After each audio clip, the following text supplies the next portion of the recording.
Méditons avec le pasteur Ertis. Méditons avec le pasteur Ertis. Nous sommes jeudi, le 28 novembre 2019. Nous méditons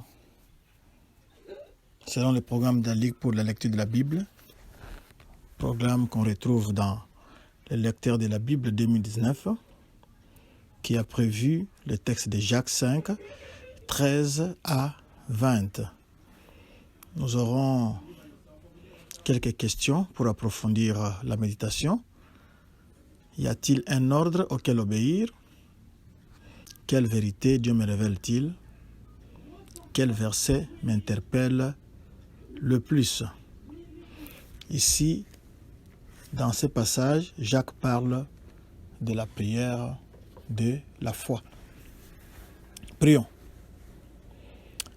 Père, merci de nous avoir donné la prière comme moyen de communication, comme moyen de rester en contact avec toi. Nous voulons apprendre ce que ton serviteur Jacques veut nous dire et nous avons besoin du Saint-Esprit pour nous y conduire. Nous t'avons demandé au nom de Jésus-Christ, qui est notre Seigneur et Sauveur. Amen. Nous vous saluons dans le puissant nom de notre Seigneur et Sauveur Jésus-Christ. Nous disons Happy Thanksgiving pour ceux qui sont sur le continent américain. Que Dieu vous bénisse. Nous allons commencer au verset 13. Le verset 13, là-bas, il est question si quelqu'un est en train de passer par des temps durs et des moments de stress. La réponse pour lui, ou la solution pour lui, c'est la prière. Si on ne prie pas, cela coupe le croyant, dont le croyant se prive de la puissance de Dieu. Ce qui fait la connexion entre le croyant et Dieu, c'est la prière. Et la prière convient à toutes les grandes difficultés qu'on peut éprouver. On peut louer Dieu dans les chants. C'est une forme de prière. Louer Dieu est très important comme prier aussi. Comme prier à Dieu. On peut le louer, on peut le prier. Il y a différentes sortes de prières. L'essentiel est de vous adapter à la situation du moment. Au verset 14 et 15, là-bas, on nous parle de celui qui est malade. Il convient de noter que celui qui est malade n'est pas guéri à cause de la puissance des anciens.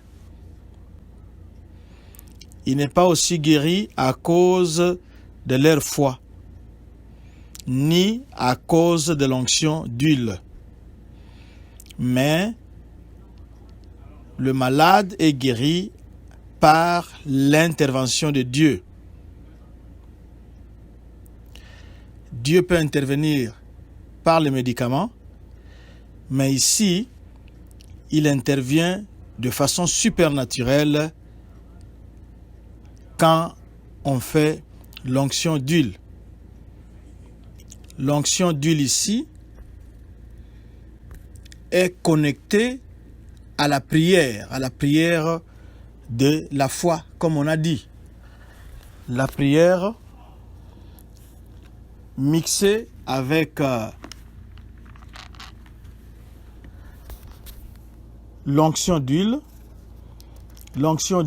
qui symbolise la puissance du Saint-Esprit, alors Dieu vient intervenir miraculeusement. Car le verset 15 nous dit, la prière de la foi sauvera le malade et le Seigneur le relèvera. C'est le Seigneur qui agit, non l'huile. L'huile n'a pas de puissance, mais l'huile est un symbole du Saint-Esprit qui agit en ces moments-là pour apporter la guérison. Mais nous savons aussi que l'huile était beaucoup utilisée dans l'ancien temps. On peut lire Luc 10, 34, Ésaïe 1, 6, et nous verrons que l'huile était beaucoup utilisée pour guérir les plaies, soulager des douleurs, etc. Mais ici, l'huile était très utilisée en connexion avec la prière pour symboliser la présence du Saint-Esprit qui était en train d'agir de façon surnaturelle. Au verset 16, l'on nous parle de la confession, et la confession, c'est un moyen de pointer le péché, de reconnaître que ce qu'on a fait était mal, était un péché. Jusqu'à ce que le péché soit confessé, il ne peut pas être pardonné. Donc, si vous voulez avoir le pardon, vous devez confesser. Confesser, c'est dire ce que vous avez fait. Et la confession ici peut revêtir différentes formes. Vous pouvez demander pardon à l'Église quand c'est la réputation de l'Église qui a été entachée. Vous pouvez demander pardon à une personne quand vous l'avez offensée. Et vous pouvez aussi prier vous-même. Ça dépend de ce que cela demande pour que vous soyez pardonné, vous soyez lavé complètement. Nous avons les versets 17 et 18. Ici, ça sera pour la 4e fois que Jacques utilise quelque chose, un caractère de l'Ancien Testament pour illustrer ce qu'il est en train de dire. Il avait déjà mentionné Abraham dans Jacques 2, 21 à 24. Il a parlé de Rahab, Jacques 2, 25, et de Job, Jacques 5, 11. Maintenant, il est en train de citer Élie, dont la prière a été utilisée pour que Dieu fasse quelque chose de miraculeux, pour que Dieu accomplisse un miracle en Israël. C'est 1 Roi à partir du chapitre 17 jusqu'au chapitre 19.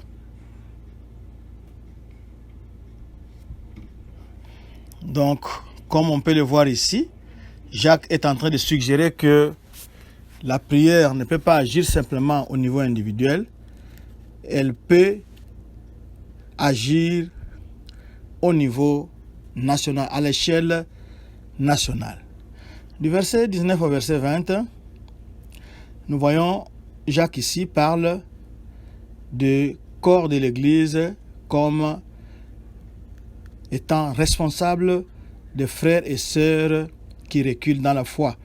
On peut lire Hébreux 3, 12 à 13. Les chrétiens ne doivent pas vivre seuls. Quand une partie recule, quand l'un d'eux recule dans sa foi, c'est tous les corps qui souffrent. Parce que quand on parle de corps, on parle d'unité.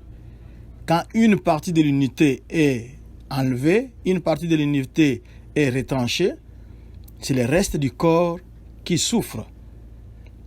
Quand on vous coupe un doigt, c'est tout le corps qui va souffrir.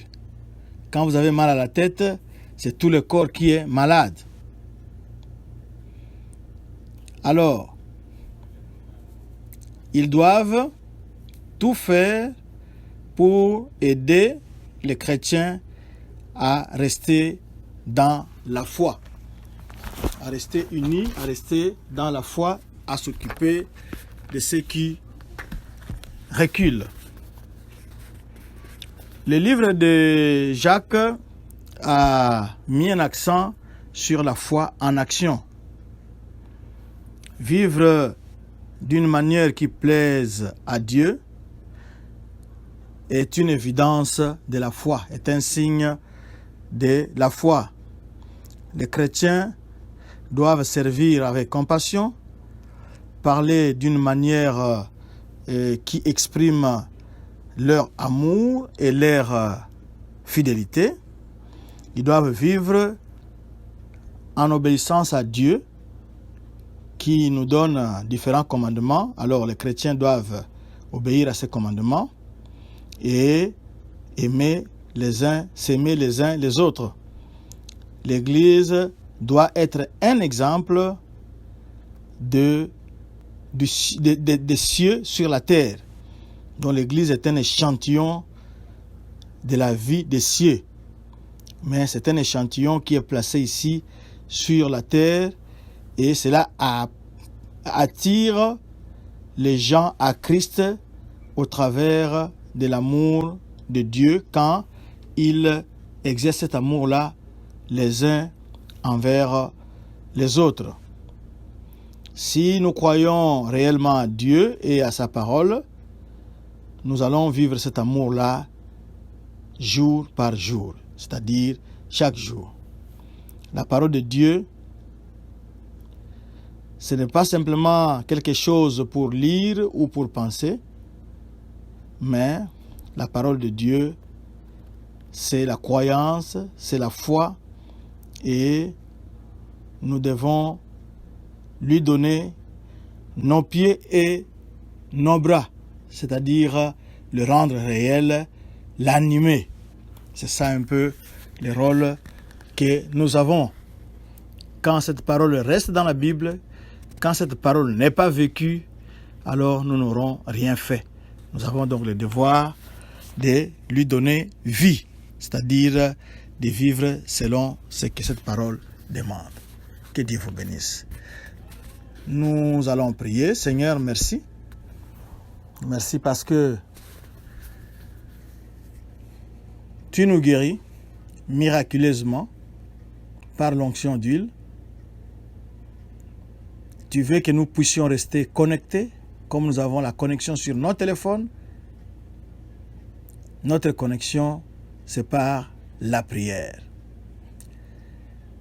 La connexion est totale à tout moment.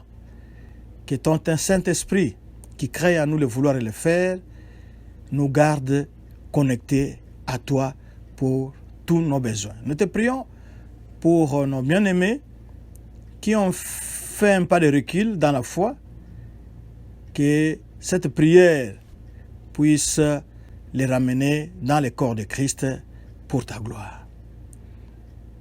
Merci pour tout. Au nom de Jésus-Christ. Amen. Nos adresses, Facebook, Doxa Deo Lushi. YouTube et Twitter, Église Doxa Deo Lubumbashi. Visitez notre site internet www.églisedoxadeo.com. Shalom.